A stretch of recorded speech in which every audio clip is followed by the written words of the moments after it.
Salve galera, mais um episódio aqui. Hoje vamos ver o futebol do Sérgio Oxman. Antes de tudo, para quem não viu o filme, por favor, desliga agora o episódio, vê o filme e depois volta pra gente, porque esse episódio vai ter spoiler. Apresentando meus companheiros, do meu lado temos aqui a grande maestria de Luiz Cipulo. Oiê. O sereio, Henrique Natalio. Boa noite, pessoal. E o rei dos felinos, Dario Álvares. Miau, é isso aí. Bom, pra começar agora, todo mundo viu o filme? Em abril de 2013, durante uma viagem a São Paulo, eu procurei o meu pai. Fazia mais de 20 anos que a gente não se via e não sabia nada um do outro. Faltava um ano para começar a Copa do Mundo no Brasil. Então eu propus da gente se encontrar de novo, um ano depois, e passar a Copa do Mundo inteira juntos. Ele aceitou a minha proposta.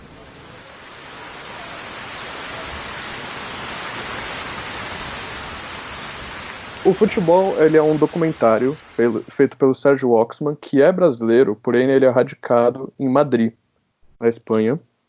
Ele passa anos morando lá e tem toda uma carreira de cineasta na Espanha. Mas depois de 20 anos, durante a Copa de 2014, ele resolve voltar para o Brasil para retomar o contato com o pai dele. E ele resolve registrar todo esse processo, a princípio sem a pretensão de fazer um filme, mas que virou o que eu acho, pelo menos, um grande filme. Resumindo um pouco, o filme se passa basicamente nos dias de jogos durante a Copa de 2014, e a gente vai acompanhando um pouco essa relação dos dois, que é super truncada, é super difícil, falando bastante sobre a relação de filho e pai, e como é clássico essa relação ser permeada pelo futebol. E no meio disso tudo, antes do jogo do 7-1, o pai do Oxman, que ele não via há 20 anos, tem um problema de saúde e morre. E alguns dias depois, o Brasil é derrotado pela Alemanha por 7-1. E o que traz uma curva de narrativa para esse filme explosiva, porque a gente não espera, o filme é meio parado, a gente vai vendo aquela relação meio truncada, e de repente tem esse acontecimento explosivo que a gente não entende, parece até uma ficção. O pai morre, e vem o 7-1, e toda essa relação deles vem à mostra, né? Enfim, a gente vê essa relação sendo permeada pelo futebol implodindo. Antes de tudo, acho que eu gostaria um pouco do comentário de vocês. Não sei quem quer ir primeiro, dizer um pouco as opiniões, o que vocês acharam. Vou escolher o Henrique para começar. Cara, eu gostei bastante do futebol. Eu fiquei muito intrigado pelo tipo de filme que ele é, pelo tipo de cineasta, assim, que o Sérgio é, né? O que eu tava tentando entender o filme todo era a natureza da relação pai e filho, e como que ela dialogava com a posição dele no filme. Qual que é o rolê desse pai, desse filho que depois de muito tempo fora, né, depois de 20 anos fora e praticamente sem ter contato com o pai, por que é iniciativa dele voltar para o Brasil e passar a Copa com o pai, sendo que do lado que a gente vê, que a gente acaba vendo muito mais o pai do que o filho, a gente não tá vendo nenhum esforço dele de realmente assistir a um jogo com um pai, ou de fazer qualquer tipo de coisa com um pai, né? Porque quando ele tá com o pai, é aquele silêncio, é aquela conversa furada, sem significado nenhum, como se o cara estivesse pegando um táxi, assim, e falando com o taxista, né? Então, só para resumir, um embate que eu tive durante o filme todo é assim, ou esse cara realmente quis fazer isso porque ele achou que era uma coisa digna de fazer, ele queria talvez voltar um pouco para suas raízes e passar um tempo com o pai, e foi um tempo mal sucedido que ele passou, ou na verdade o tempo que ele está passando com o pai é um tempo como cineasta, sabe? É um tempo como alguém que está lá filmando o pai, tipo, acompanhando o pai, tentando descobrir quem esse pai é através da execução do próprio filme, sabe? Não sei se é uma viagem muito grande assim, mas esse foi o embate principal que eu fiquei pensando. Como que você equilibra essa relação pai e filho narrativamente com a execução do filme, né? Se é exatamente uma autoficção, se é para ser um exercício metalinguístico. Então, fiquei pensando bastante nisso assistindo o filme. Pô, incrível. Eu tenho coisas para responder, só que eu acho melhor a gente finalizar Vamos passar essa o roda. bastão aí, né? Vamos lá. Eu queria pegar a palavra aqui porque eu achei bem interessante isso aí que o Henrique levantou. Então, para começar do filme, a primeira coisa é que ele é um filme simples, na minha opinião, né, como eu vejo, é um filme simples e um filme muito bonito. Eu honestamente adorei. Achei o que eu acho que é tão forte nele, o que promove tanta identificação e também casa um pouco aí com essa coisa que o Henrique estava levantando. Dá a entender, desde a primeira cena, né, que a gente vê os dois ali, o Sérgio e o pai dele, meio desconfortáveis em frente à câmera, você já percebe que eles têm uma relação um pouco distante, né, um pouco esquisita, isso meio que fica essa impressão na imagem, e a gente tem aquela chuva, né, que é perfeitamente cronometrada, parece até cenográfica, e eu senti que isso dava um pouco o tom do filme, que ia ser uma coisa meio soturna, não ia ser uma história de pai e filho que se comunicam facilmente, né? E me dá a impressão, justamente, esse pai, pela pessoa que ele é, né? Um cara super antiquado dentro dos parâmetros de paternidade, né? Ele bebe, trabalha com uma parada mecânica, né? Que são máquinas de hospital, fuma 2 maços de free por dia, e você vê que ele não é uma pessoa que tem uma certa que não tem determinada facilidade de comunicação. Então fica subentendido que a relação dele sempre foi meio distante, né, do pai e do filho, que para ele é difícil se conectar ou ter uma conversa franca. E o documentário mesmo vai mostrando isso, né, quando o pai conta que passou o tempo no hotel, algumas coisas que que o Sérgio não sabia direito desse tempo que ele ficou fora de casa. E eu acho que a beleza do filme está justamente nesse subtexto do futebol como o elo de ligação dessa relação, né? É uma coisa que eu consegui me identificar pessoalmente até, assim, em termos de família, porque, cara, meu pai mesmo, por exemplo, é uma pessoa que é muito calada e muito difícil de se conversar, mas às vezes um jogo de futebol, isso eu pensando na minha história própria, assim, sempre foi um recurso para se começar uma comunicação, né? Para se começar um papo. E me parece que o filme vai muito em cima disso, né? Aquelas conversas no carro que são bem vazias, que são, hoje o trânsito tá bom, ou a Inglaterra não vai ganhar a Copa, né? São coisas só para se estabelecer meio que um vínculo de proximidade, mas que não querem dizer nada, né? Mas o que eu acho que é tão bonito que se destacou no filme para mim é isso, é o esporte, a paixão pelo futebol como uma ponte de comunicação entre as pessoas, né? Que não fosse o laço familiar, não teriam muito para conversar mesmo. E isso me saltou os olhos, assim, em primeira vista. Eu realmente adorei o filme. E aí eu vou passar pro Luiz, para você dar suas considerações também. Cara, eu achei um filme fantástico, assim, de verdade. Eu realmente não tava... Eu fico feliz quando acontece o que aconteceu, que é... Eu comecei a assistir sem muito saber o que eu ia ver, né? Tipo, eu não sabia nada da história, não pesquisei nada, e aí fui surpreendido com isso, assim. É um bagulho muito, muito louco. Como assistir esse filme gera identificação em diferentes camadas, né? Tipo, acho que até é engraçado a gente assistir esse filme durante a quarentena e falando totalmente de forma pessoal, né? Que ele mostra muitas ruas de São Paulo das quais eu frequento muito, ou no caso frequentava muito, né? Fora da quarentena. Então, além de tudo isso que o Dario falou, de ter pais fechados e assim, não de difícil comunicação, mas que não falam muito sobre coisas mais sérias, né, com mais frequência. Além de tudo isso, tem toda essa questão da gente estar vendo lugares tão queridos, assim, porque quando a gente vê filmes estrangeiros e tudo mais, nós vemos lugares muito famosos, mas não necessariamente a gente se identifica, né? Eu fico vendo filmes brasileiros, assim, filmes realmente da nossa cidade natal, aí é muito doido essa outra camada que gera. É algo que eu só realmente acho que vi aflorar isso nesse filme, nesse momento, assim. Acho que se eu estivesse vendo mais em um outro momento da minha vida, não traria tanto conforto, né? Não traria tanto conforto. Quando ele tá tomando cachaça, sabe a cena que o pai do Sérgio tá ali tomando uma no Sim, bar? sim. Esse eu morava ali perto do centro, esse é o bar que eu comprava cigarro. E bateu uma emoção muito forte, né? Porque a gente tá agora no comecinho de junho na gravação. Esse é o da Rua das Palmeiras? Da Rua das Palmeiras, exatamente. É aquele. É aquele. Que demais. Não, mano, é super reconhecível. E bateu um quentinho no coração, né? Porque a gente tá ainda em plena quarentena no momento da gravação. E caraca, eu já tomei cachaça nesse bar também, eu já comprei cigarro aí.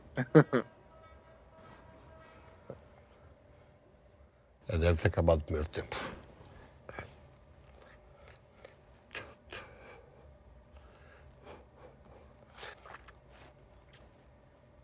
Puxa vida, amanhã já é sexta-feira, não passa semana, não? 2 semanas que você tá aqui já.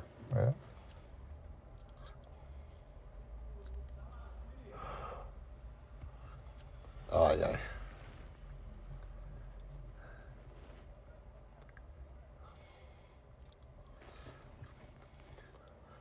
Se eu estivesse em casa, eu tava dormindo. Tá?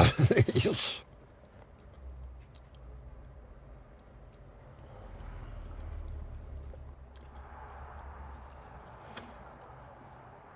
Acho que teve um gol, hein? Isso não é grito de gol. Não, isso é grito de... O grito de gol, isso é grito de algum lance perdido. Eu não acredito que seja lance de gol.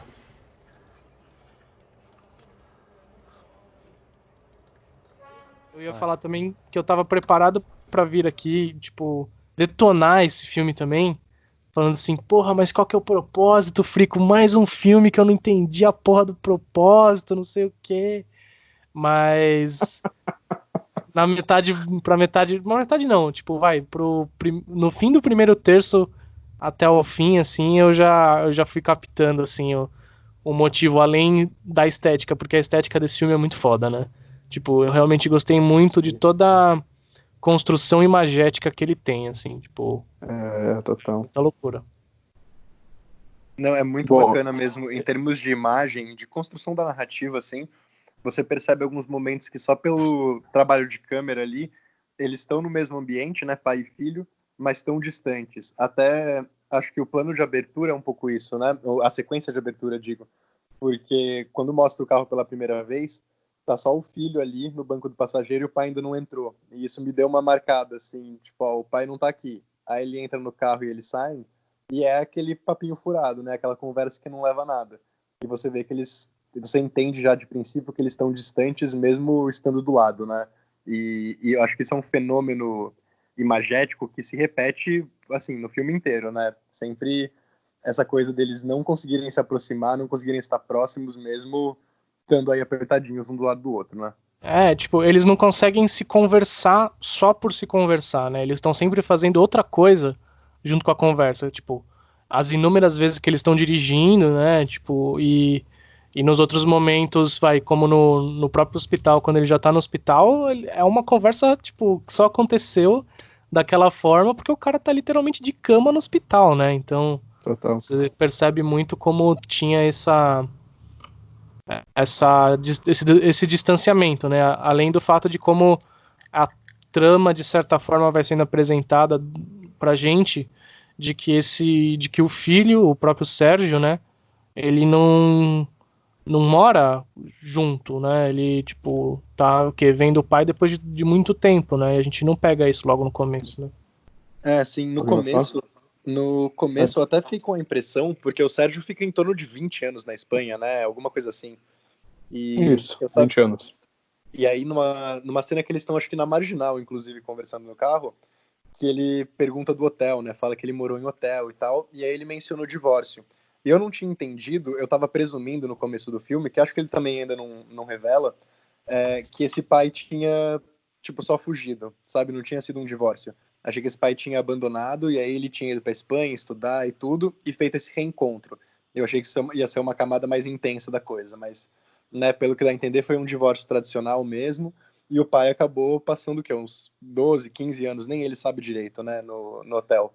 E você vê que ele tem uma história bem trágica, assim, é um cara que parece que não consegue lidar muito bem com os sentimentos dele, se tornou solitário. Inclusive, essa característica marcante dele de não se lembrar, né? Ele não se lembra de nada, só que ao mesmo tempo ele fica falando que quem é o juiz do jogo de 54, mas aí vai falar, tipo, quando foi que você foi embora da nossa vida, pai? Não lembro, não lembro. Tipo, ele é muito contraditório nesse sentido da memória, né?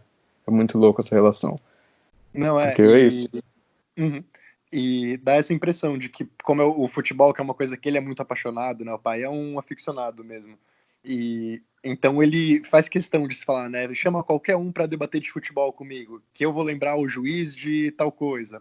Mas realmente, quando é algo familiar, quando é algo nessa camada mais emocional, que esse pai só não consegue se conectar, né? Talvez por arrependimento, talvez por mágoa do passado, enfim, ele tem uma dificuldade muito grande de olhar para si mesmo, né? E dá um pouco para entender que é uma das raízes dessa relação tão distantes, né, de pai e filho. Exato. Cara, tem duas coisas marcantes, dois lados marcantes desse filme que eu reconheço, assim. Primeiro, é a relação do Sérgio com o pai, que é o tema do filme, e isso, enfim, pode ser representativo para vários temas para além do filme, assim. Mas analisando ele, eu consigo um pouco responder o que o Henrique tinha botado, assim. Primeiro, assim, Henrique, eu acho que tem muita procura do filho. Eu fico imaginando que ele era esse filho, que é um cineasta, né? Então ele filma para viver. Ele vê que vai ter uma Copa do Mundo no país dele, original, e o futebol sempre será a relação, o ponto inicial da relação dele com o pai. Então ele aproveita essa Copa do Mundo que vai até o pai, e Copa do Mundo é o maior acontecimento em relação ao futebol, né? E ele usa disso para se aproximar do pai. Aí a gente vê várias cenas que o Sérgio tenta falar assim, você não vai pro jogo? Você não quer ir pro jogo? Aí o pai fala, não, eu trabalho. Não, pai, mas a Copa do Mundo, a Copa do Mundo não paga minhas contas. Pai, mas se eu conseguir um ingresso para você no final de semana, você iria? Se não tiver nada, eu vou. O cara, tipo, em relação... E o pai tem essa recusa o tempo inteiro, né? Mesmo quando é em relação ao futebol com o filho, que é tipo, você iria numa Copa do Mundo no final de semana? Ele falou, se não tiver nada, eu vou. Tá ligado? Então eu fico vendo muito essa recusa, inclusive, por isso que eu acho tão brilhante também o fato das cenas do carro, né, que são as costas dos dois, né? São as costas dos dois, são todos os dois de costas, você não vê eles de frente, você quase nunca vê um olhando para a cara do outro, a não ser no hospital, que é quando tem a primeira conversa, talvez um pouco mais sincero, assim. E quando o pai bebe e fica meio bêbado e olha meio que pra câmera, só que ele não acha que a câmera tá ouvindo, e a primeira confidência do pai, tipo, quando ele fala, tipo, não quero que meu neto viva isso que eu vivi minha vida inteira no tormento, ele fala alguma frase assim. Sofri e de repente minha vida inteira, né? Eu sofri minha vida inteira. O que você fala, Luiz? Não, eu ia falar que, inclusive, em diversos momentos eu fiquei me perguntando se ele não tava... Se eles não dublaram, tá ligado? E antes de eu ver que o pai morreu, né? Lógico. Eu fiquei perguntando, será que eles não dublaram? Porque, cara, a gente nunca vê eles falando, velho. Caralho. Nunca.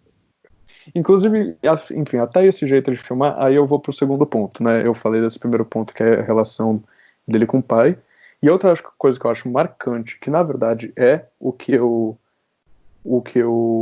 pirei nesse filme, e só uma observação que eu esqueci de falar no começo, talvez seja essa relação desses dois pontos que fez ele ganhar o É Tudo Verdade de 2016, que é a forma que ele cria o filme, velho. Porque, seguinte, aí de novo respondendo o Henrique, ele é um filho encontrando o pai, ou ele é um cineasta que tá indo encontrar o pai? Cara, uma coisa que eu acho fantástica desse filme é que eu acho que é um dos poucos filmes que ele é muito sincero às duas realidades, velho. Ele vai lá e filma todo o processo do pai como cineasta, só que ele é um filho, cara, que tá procurando o pai. E isso eu acho muito louco como vai se demonstrando na forma que ele vai fazer no filme.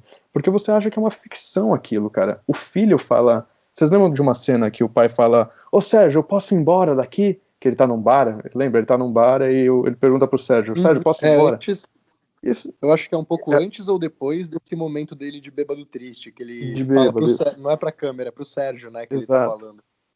Cara, isso mostra pra gente que o Sérgio falava, tipo, pai, senta aqui e fica aqui, tá ligado? Vamos fazer essa cena agora. Ou seja, ele tava dirigindo. O diretor tava dirigindo um personagem, só que o filho tava criando um pai, velho, que ele tava procurando. No momento que ele coloca o pai ali na cena e quer que o pai faça alguma coisa, ele quer que o pai participe daquilo que ele tá fazendo e não deixe de ser um filho que tá procurando o pai. E aí nessa relação que o pai toda hora recusa, tá ligado? Recusa, tipo, ele vai criando aquilo e tudo aquilo parece um pouco ficção, esse lado vai, né, a ficção vai aparecendo dentro do documentário. E aí eu acho que dentro desse segundo ponto que eu tô falando agora, existem dois pontos também. Que um é o Sérgio Oxman, filho diretor, na filmagem, que ele talvez estivesse fazendo isso sem pretensões, só que demonstrando todas essas psiques de filho, né, aparecendo, demonstrando, dirigindo, e também na edição, tá ligado? Tipo, ele vai na edição, ele vê aquilo tudo, e ele se apropria um pouco desse dispositivo de eu vou fazer uma quase ficção, e aí ele vai usando todos os fatores que a gente viu que ele usa no filme, enfim.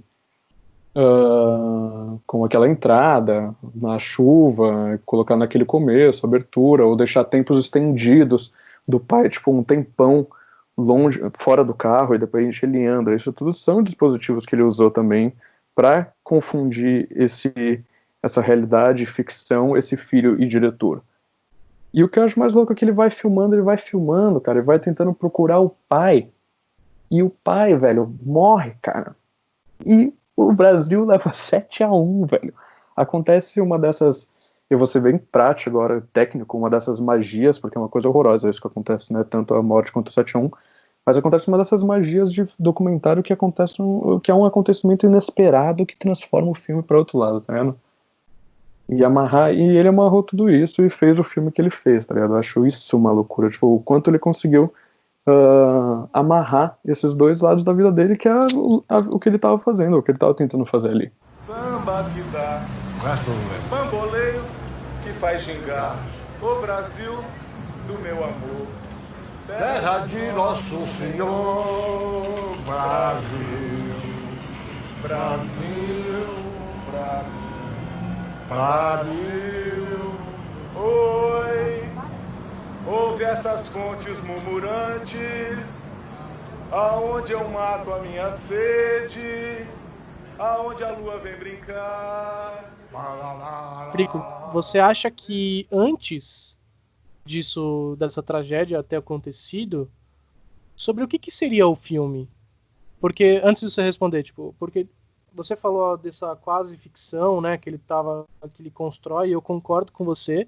Eu também acho que é uma quase ficção, porque em diversos momentos eu não senti o porquê que aquilo é um documentário, entendeu? Por que aquilo é um doc só porque ele fala da realidade, mas, tipo, a gente sabe que quase nunca se fala de uma realidade, né? A gente tá sempre pela visão de alguém. Então isso deixa de ser uma documentação do ocorrido, né? Então, você acha que se não tivesse acontecido nada, sobre o que seria esse filme? Cara, eu acho que ainda seria seria um pouco o filme do que a gente viu.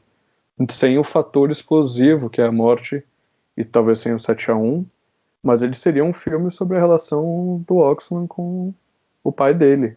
E a Copa teria acabado do jeito que teria acabado. Se tivesse sido... Agora é especulação, né? Um jogo de especulação. Digamos que o pai não morre, só que rola o 7-1. Imagina esse filme, tá ligado? Que ele vai pro Brasil tenta reaver com o pai, e aí dá o 7-1, e ele volta pra Espanha. E aí eles não se falam mais, ou eles voltam a se falar porque tem um inimigo comum que é a Alemanha. São especulações, é difícil dizer, assim, mas eu acho que ele se encaminharia pro lado que ele se encaminhou. Eu acho que essa era a intenção inicial, ela permaneceu até o final do filme. Eu acho que ela recebeu esse fator a mais que é a morte e o 7-1.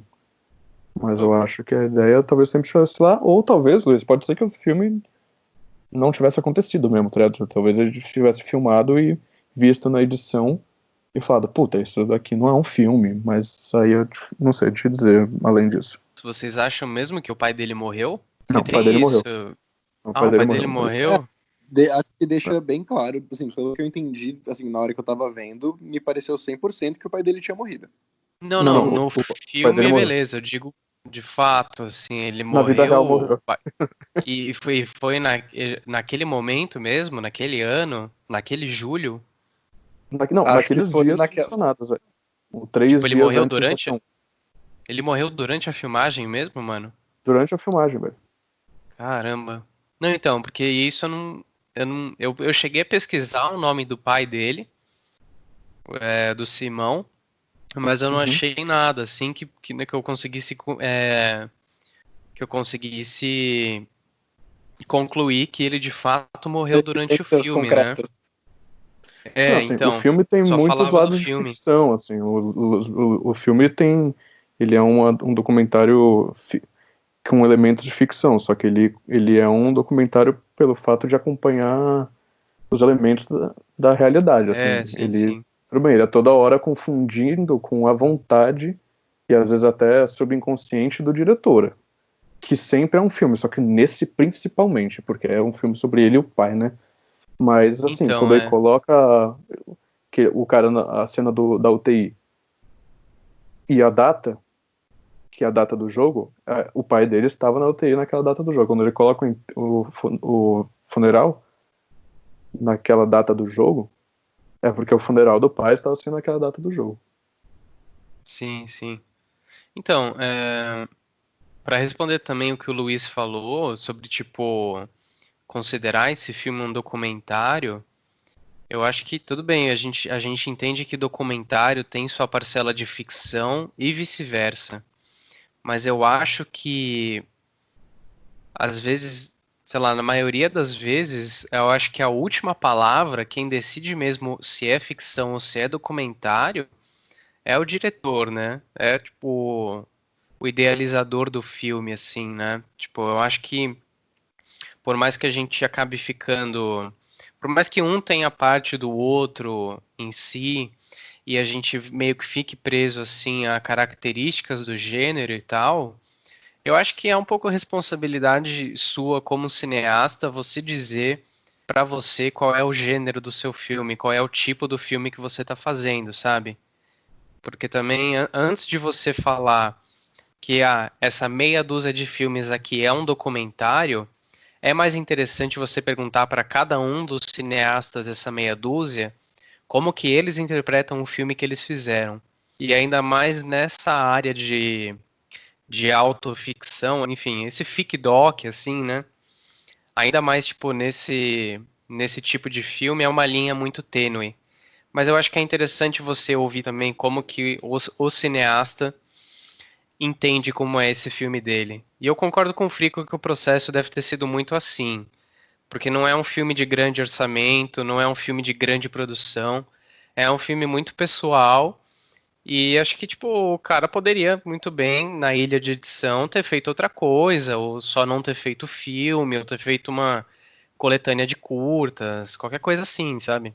A gente pegando esses filmes assim pra discutir, filmes que, por exemplo, esse filme que passou Não É Tudo Verdade, que não tem o mesmo número de audiência e público que outros filmes que a gente escolheu pra falar, a gente acaba chegando mesmo assim nessas pequenas ramificações, né, dessa discussão, tipo, chegando num projeto muito pessoal, sabe?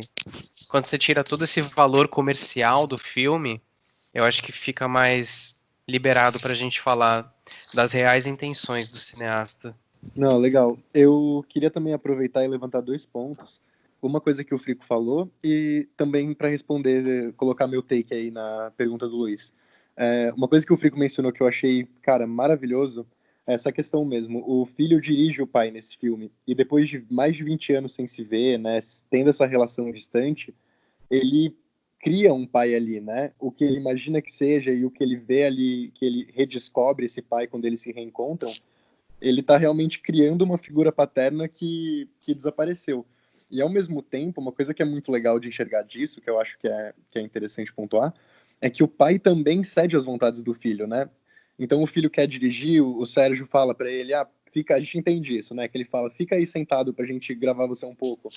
E o pai, por mais que não goste, que seja esse cara rabugento, que é muito mais voltado pro trabalho, né? Porque a Copa do Mundo não paga as contas, ele ainda aceita o desejo do filme, o desejo do filho, né?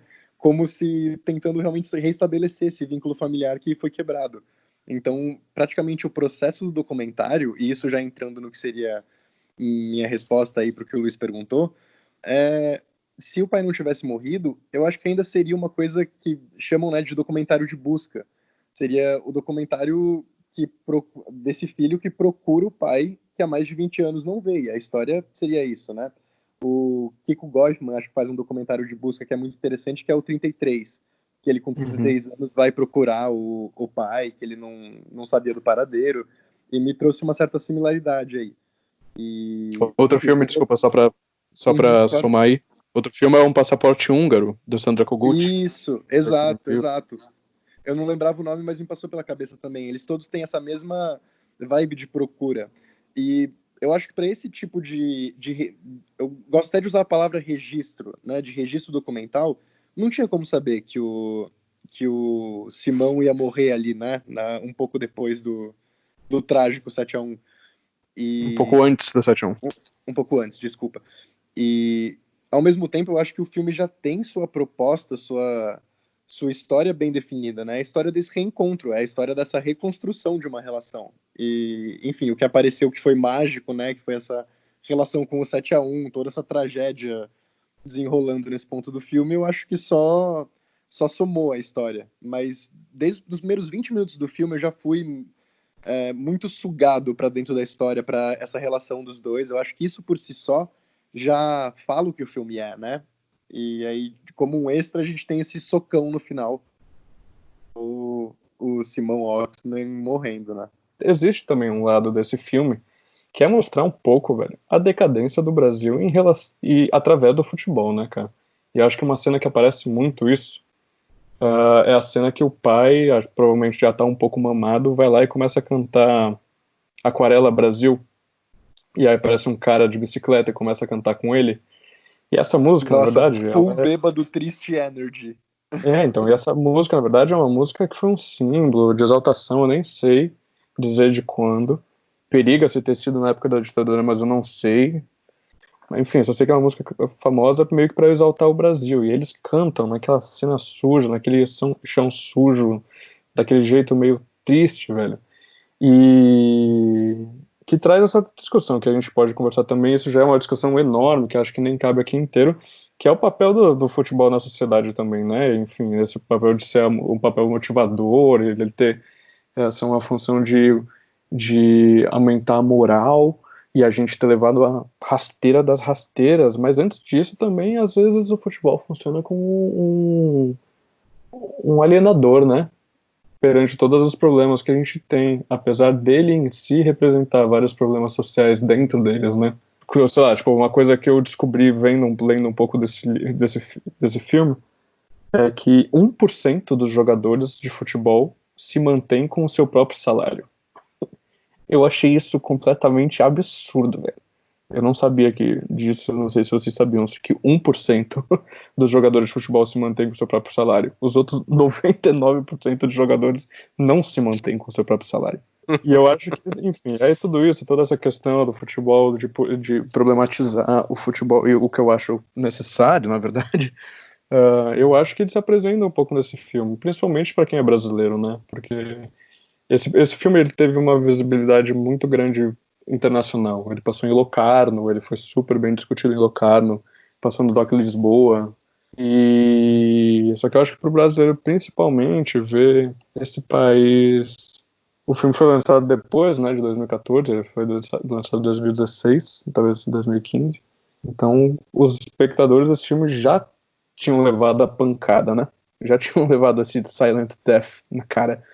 E aí eu acho que trazer o futebol também como esse aparato de alienação, ele tá presente ali, para aquele senhorzinho que tá sendo procurado pelo filho, mas ele só fala de futebol, mas quando o futebol com o filho ele também não quer, mas ele encontra um mano na rua e começa a cantar uma música, e aquilo ali é tudo meio triste. Tudo bem, o futebol pode ser uma ferramenta de união, só que ele tem que ser pensado sempre. Ele tem que ser pensado para não ser alienado. A gente tem esses dois planos, né? Até porque a Copa foi em 2014 e foi uma Copa muito controversa dentro também do momento político e social que a gente estava vivendo, né? Total. Tinha as coisas de não vai ter Copa, tinha acabado de passar o fatídico junho de 2013, né? Então, o filme se coloca num pano social e cultural, assim, muito, muito tenso. E fica bem explicitado também essa coisa do papel terapêutico, né, que o futebol sempre teve e provavelmente vai continuar tendo aqui no Brasil, né, porque é muito enraizado nosso. A gente foi o primeiro país tetracampeão, aí atualmente somos o único pentacampeão, e isso é um fator de elevação moral, bem como é também um fator de alienação tremenda que a gente vê, né, o próprio pai e filho não conseguem ter outra ponte de relação comum senão o futebol, e que não é muita coisa, né, porque eles não conseguem falar daquilo que realmente importa. Então, E eles não veem nenhum jogo junto, né? Eles não assistem nenhum jogo juntos. Eu acho que eles assistem no comecinho Brasil e Croácia, lembra? Que tem os dois no sofá? Eu acho que a gente tem esse plano. Sim, eu lembro. Mas não é uma coisa que é muito recorrente. Inclusive, esse Brasil e Croácia foi sofrido que só também. Foi sofrido. Em adicional com as nossas cenas, a gente podia tentar lembrar aí onde cada um estava no 7x1. Agora, antes de começar legal. Eu ia fazer essa pergunta agora, assim. onde cada um estava. Sim. A cena do 7x1, mano, teve um plano muito engraçado, velho. Que foi aquela cena que tá todo mundo assistindo o jogo, tipo num refeitório, todo mundo miserável. E por um ângulo muito legal ali, você não vê a TV, porque tem uns balões comemorativos, verde e amarelo, tampando a TV. Só que você já vê que, tipo, pela posição das pessoas assistindo, o negócio já tá feio. E aí chega um carinha todo animado, dando oi pra galera, não sendo respondido, tá ligado? Aí ele para, olha pra TV, aí ele fica parado uns 2 segundos, aí ele se curva assim, tipo, pra ler o placar, e aí corta. Nossa, mano, eu ri muito nesse plano, foi muito engraçado. Inclusive, não sei se se vocês perceberam, mas nunca mostra a TV. O futebol em si nunca é mostrado, né? Nunca aparece. Só aquela hora nunca aparece os resultados. Nunca aparece os resultados, exato. Eu achei isso bem massa. Antes da gente partir também para as considerações finais, aí a cena e tudo, eu queria também levantar uma pergunta, que a gente falou muito do futebol, falou muito da relação pai e filho, que é o cerne da história mesmo, mas pra gente falar de tragédia de verdade e falar do 7x1, caras, quando mostra aquela primeira imagem da sequência toda do 7x1, que é a seleção brasileira em campo, né? A imagem da captação foi muito pesado, mano. E, cara, mostra a seleção brasileira ali, cantando o hino. Eu não sei vocês, mas meu cu trancou de uma forma. E veio uma sensação, veio uma vontade de pegar um cobertor e cobrir a cara, sim, sabe? Mano, sim. Vocês sofreram com isso também? Como que foi a relação?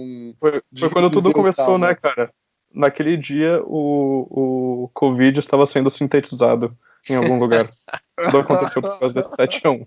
Na moral, eu odeio o Fred, velho. O Fred. Fred, mano, se estiver ouvindo isso alguma hora, você é um merda. Bom, cara, vamos para as cenas preferidas, galera. Meu! Quem ganha a Copa? Quem ganha a Copa? Simão, quem vai ganhar a Copa? Alemanha.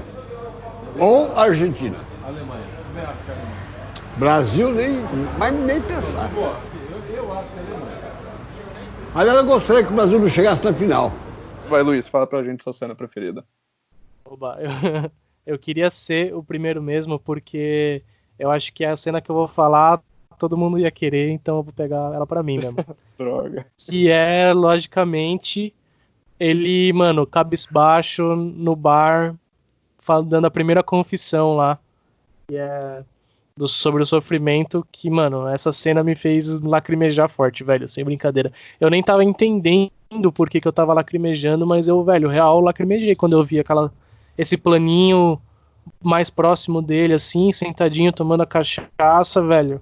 Ele dá uma escapadinha de olho, né, pra onde tá a câmera, mas não na câmera, ele dá pra onde tá. Então ele deve estar olhando pro filho, aí ele, tipo, balbuceia umas palavras, assim, que eu não entendi algumas delas. Parte de ser um filme brasileiro é que não tem legenda, né, então você perde algumas coisas às vezes. Mas, mano... Essa parte não dá pra entender mesmo, assim, acho que só com legenda. Eu tentei então. grudar o ouvido no microfone e é linda essa cena.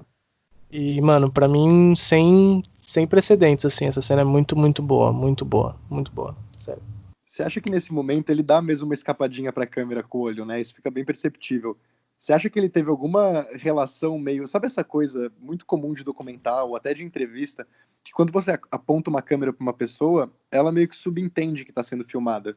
E isso, inevitavelmente, afeta o comportamento. É um pouco que a gente fala também sobre ficcionalizar o documentário, né? Porque você consegue pautar alguns comportamentos da personagem. Você acha que esse cara sentiu um pouco isso em frente à câmera? Porque me passou isso na cabeça. Como se realmente fosse uma abertura pra ele se confessar, sabe? Deixar umas últimas palavras? Então, mano, eu pensei em algo muito parecido com isso que você falou agora, num sentido de que, pra mim, eu fiquei pensando assim, porra, ele tá acompanhando isso com o filho, né? Ele não é um cara que ele conhece muito. E aí ele topou fazer parte disso e ele tava indo muito direitinho, né? Tipo, a não ser dessa cena, todos os envolvimentos dele com a câmera são muito boas, assim, ele não fala travadinho, ele, sei lá, me pareceu tudo muito bom e real, assim. Aí nessa hora eu sinto que, tipo, como ele tava um pouco mamado já, né? Ele de repente quis dar um pouco mais, sabe? Tipo, quis demonstrar um pouco assim do que ele tava pensando, vai num mundo ideal assim, sabe que o filho trabalha com uma forma de arte e vai lá e tenta se expressar um pouco melhor do que ele faz normalmente, né? Mas isso é uma viagem só. Eu acho que... Desculpa. Fala aí. Não, fala aí. Vou responder o Dades, gostaria de dar minha opinião. Eu acho, Dades, que assim, eu acho que com certeza ele sabe que tem uma câmera ali e que isso sim influencia do jeito dele, só que eu acho, velho, que ele aparenta pelo menos ser esse tipo de pai que não entende o que o filho tá fazendo, que é um cineasta ali, que tudo bem, é um cineasta, ele não pergunta da profissão dele, e que, tipo, ter uma câmera ali é uma brincadeira que o filho tá fazendo, foda-se, eu vou continuar sendo quem eu sou, nem às vezes se preocupa com isso, eu sinto, pelo menos isso vindo um pouco dele, entendeu? Então, eu acho que isso acaba deixando, querendo ou não, as falas e os gestos deles muito sinceros. Eu não sei se eu diria que é descaso, porque realmente ele, em outros momentos do filme, quando ele vai visitar lá o assistente dele, que faz os reparos das máquinas e tudo, ele é muito natural, né? Essa coisa que a gente fala de parecer até ficção. Porque ele não olha pra câmera, ele não se demonstra incomodado. E esse momento aí que o Luiz falou, né, dele melancólico e sorumbático no bar, completamente cachaçado, me parece que foi o momento que ele vacilou, sabe? Que ele demonstrou aquilo que ele sempre tentou esconder ao longo do filme, que ele sempre tentou mascarar, que ele não queria enfrentar. Aquela é a hora pra mim que isso escapa. E como eu vi na cena, escapa porque ele percebe aquela câmera ali um pouco como uma oportunidade de confissão, sabe? Como uma válvula de escape ali pros sentimentos dele. E como se ele realmente, é o que você disse, né? Ele não entende a profissão do filho, ele não saca muito bem essa coisa de documentário, mas me dá a entender que naquele momento ali ele teve um estalo, assim, no meio da embriaguez, sabe? E falou pra câmera aquilo que ele precisava falar, por assim dizer. Mas é só uma onda também. Enfim, minha cena favorita acho que é um pouco depois do momento que ele fala que traz qualquer pessoa aqui para discutir de futebol que eu vou ganhar, né? Que ele é meio o campeão do braço de ferro aí da discussão de futebol. E eles estão no carro, na Marginal, E o Sérgio pergunta para ele, eles estão falando de uma escalação de uma seleção, da seleção acho que de 54, coisa assim, e o Sérgio pergunta para ele de um jogo de 79, do Palmeiras e Corinthians. E aí eles tentam lembrar a escalação juntos, e falam do Jorge Mendonça, que era um jogador da época, né? E aí eles mencionam numa coisa bem casual de conversa de pai e filho que não tem muito o que falar, porque eu me identifiquei muito com esse aspecto do filme. E ele pergunta, o Jorge Mendonça, esse cara morreu já, né? E o pai fala, morreu. E os dois têm esse estalo de que ele morreu no esquecimento, né? Foi um cara que morreu abandonado. E o Sérgio fala, na manchete, inclusive, falam que ele dizia que ele foi abandonado pelos filhos. E ele fala isso pra mim bateu com um peso, porque me dá a entender que ele não tá falando do Jorge Mendonça, ele tá falando da relação deles. Do pai, exato. E ele fala isso, e fica um silêncio, e o próximo comentário do pai é alguma coisa, acho que é o centroavante da escalação do Corinthians. Ele volta para esse mecanismo de defesa, para essa tela de proteção, assim, que é o assunto do futebol, que é lembrar a escalação do Corinthians de 79, sabe? Ele não quer ser afetado por essa coisa de cair no esquecimento, de estar distante do filho, e para mim foi um momento muito sutil que marcou comigo. Acho que, sem dúvidas, é minha cena favorita do filme. Puta, na verdade, cara, eu nem falei da cena, acho que eu já vou trocar ela.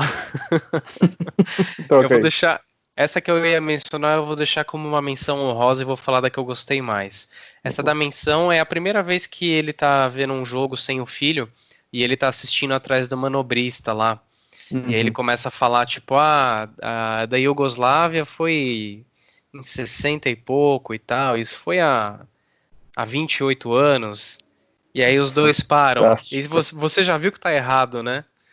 E os dois param, aí tipo tem mó delay. Aí o manobrista fala, não, mais, pô. E ele, não, pô, 38, 48, não, faz 50 anos. Enfim, essa eu achei engraçada. Que, aliás, é uma cena que poderia ser muito um pai e um filho, né? E não é. Sim, exatamente. O manobrista tá completamente ali preenchendo o lugar do cara, né? O lugar do filho. Mas enfim, eu acho que a cena que eu mais gostei é a cena que eles param de fora do Itaquerão e assistem o jogo lá. E, cara, é porque ele traz muito esse negócio do pai e do filho, que talvez seja um dos únicos momentos ali da Copa do Mundo que eles estão passando juntos. E eles ainda não estão passando juntos do jeito ideal. Eles estão passando juntos de um jeito... Pô, não é assim que você vê um jogo, tá ligado? Mas o filho tá vendo o jogo daquele jeito com o pai porque ele gosta de como o pai é. Tipo, o pai não tá assistindo o jogo, mas ele tá adivinhando o jogo pelo que ele tá ouvindo vindo do estádio. E tem até uma hora que o filho dele ouve um barulho e fala, nossa, o que é isso? É um avião? Ele, não, isso é dentro do estádio. Tipo, o pai, assim, né, que até depois, assim, no final, quando aparece todas aquelas palavras cruzadas, você entende que o pai é uma figura sábia, né? E, enfim, eu gostei, acho que minha cena favorita foi essa cena deles assistindo o jogo estacionados de fora do Itaquerão. E a sua, Fricô? Bom, você me resolveu um problema, porque eu tava entre duas, e uma delas era essa cena, deles assistindo o jogo em silêncio, só pela torcida, né? Então eu vou falar de uma outra, cara, que é a sequência das palavras cruzadas. Eu não sei se a gente não comentou sobre isso ainda aqui, mas eu achei muito foda a questão da palavra cruzada, que é porque eu acho que ela é muito simbólica em relação aos dois. Primeiro porque, assim, o filme se trata sobre futebol, que é um time contra o outro, certo? E, no caso, um time é o filho, outro time é o pai. E o pai, ele tem essa questão da comunicação, que não consegue se comunicar com o filho. E isso é apresentado na palavra cruzada, porque o pai continua, né, essa questão da palavra cruzada entre a disputa dos dois, e aí o filme começa a mostrar várias cenas de palavra cruzada em uma hora, A edição mostra 2 páginas de palavra cruzada, uma de cada canto da tela, como se fosse muito parecido com um campo de futebol. Inclusive que virou a capa do filme. É a página ao contrário de uma palavra cruzada, com desenho do Oxman de um lado e do pai do lado direito. E eu achei tão bonito, assim, tudo, sabe, tão amarradinho, assim, a questão da fala, da comunicação, a palavra cruzada que o pai fazia, quieto só com ele, e a disputa dos dois, e a disputa do Oxman para tentar se comunicar com o pai, e tudo ali colocado só em diversas sequências, naquela palavra cruzada que o cara que trabalhava com o Simão tira milhares de palavras cruzadas do armário dele, né? Eu adoro essa cena. A gente torcendo para que ganhe, para que, né, faça e traga a vitória pra gente pra final, e a Alemanha já fez 2 gols. Mas a gente é brasileiro. 3! Acabou de fazer o terceiro. Ai, eu não acredito. Luiz, onde você tava no 7-1? Mano, curiosamente, foi o único jogo da Copa, de todas as Copas do Mundo, que eu assisti com os meus amigos de São Caetano. Que eu moro em São Caetano e eu, tipo, trouxe da minha infância 5 amigos, né? E a gente se fala bastante e tal, só que somos extremamente diferentes um do outro. Nós não temos nada a ver, assim. A gente só tá realmente juntos em amizade por conta do tempo e do acaso. Né? Eu acho muito engraçado porque desses 5, 4 deles, que não tô me contando, né? Comigo são 6, tá? Desses 5, 4 deles são muito aficionados por futebol. E eu tava numa época mais rebelde, assim, de amizade com eles, assim, que eles tiravam muito sarro de mim, e eu tirava muito sarro deles também. Tipo, então, quando o Brasil começou a perder, mano, uma parte de mim começou a doer muito que o Brasil tava perdendo, mas eu não quis me transparecer, velho, que eu tava triste, e eu comecei a torcer contra o Brasil um pouco, porque eu tava vendo que eles estavam tão fodidos do cu, assim, do bagulho deles estarem perdendo, que eu pensei assim, imagina, né, tipo, nunca que o Brasil vai tomar um papelão, vai tomar 1 ou 2 gols, depois ele vai virar, né, porque é o Brasil, caralho. Aí foi lá, velho, começou a perder mesmo, até eu parei de brincar, assim, tipo, o meu bagulho morreu também, eu comecei a ficar do lado deles, assim, e a gente, velho, ficou atônito, assim, e aí nunca mais eu assisti um jogo de futebol importante com eles, porque a gente considerou que a nossa junção com o futebol é uma das desgraças da humanidade. Cara, esse fatídico dia, e eu gosto muito de assistir jogo da Copa com amigos, acho que é uma tradição boa para se comemorar ou para, né, afogar as mágoas, perder. E, coincidentemente, sim, por acaso, nesse dia, eu resolvi assistir com a minha família, porque era um jogo importante, era o Brasil e a Alemanha, acho que era o primeiro jogo sério, assim, que o Brasil ia enfrentar nessa Copa, né? E era um marco importante de, cara, será que vai o Hexa ou o sonho morre aqui? E aí eu lembro que começou a ver na sala, e essa coisa bem Sérgio Oxman com o pai dele, né? Meu pai também é essa pessoa muito fechada, muito centrada em trabalho, então existe o futebol como essa ponte, esse suporte aí para nossa comunicação. E, cara, foi, assim, uma vergonha, né? Porque a gente tomou 2 na sequência, e o sonho ainda existia, né? O Brasil, como o Luiz falou, é o Brasil. A gente é o melhor país em futebol. A gente vai virar. E aí tomou o terceiro e tomou o quarto. Se eu não me engano, o primeiro tempo acabou 4-0, né? 4-0 ou 5-0. E quando acabou, eu lembro que eu dei tchau pra minha família, eu morava com eles ainda na época. Dei tchau pra minha família, fui pro quarto, não assisti o segundo tempo. Depois eu vi nas reprises e tudo. Eu acho que eu lembro de voltar pra sala no final do jogo e eu vi o gol do Oscar. O único gol que o Brasil fez no jogo.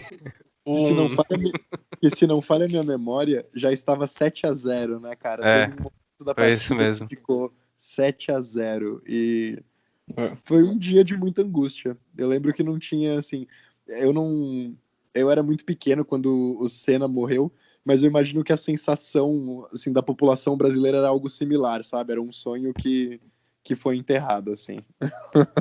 Essa foi a minha experiência. Manda aí, Henrique. Que não foi nada especial, meu 7-1, mano. Eu tava assistindo, tipo. Tava assistindo aqui em casa com a minha família, com a minha ex-namorada. E aí, começou, tipo, a chuva de gols, assim.